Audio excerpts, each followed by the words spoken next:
Cecuka tadi yang 1 dan 2 ekor tu makan cacing. Ketam pun tak salah cacing sobat.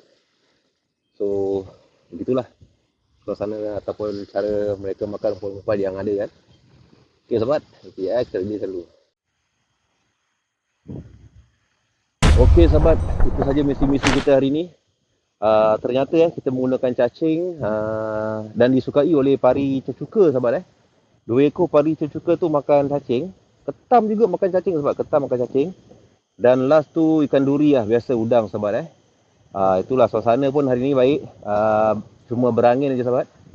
Dan di sini saya ingin ambil kesempatan ni mengucapkan selamat Hari Raya Maaf Zain dan Batin kepada semua subscriber ataupun subscriber baru yang selalu menonton video saya ni.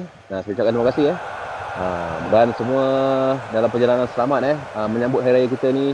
Buat sabar banyak jika kita memandu, jika jam, dan jangan lupalah derma-derma kan dekat akun Laut channel okey sahabat. Akhir kata selamat raya, maaf Zain Batin daripada saya. Okey sahabat, berjumpa lagi sahabat.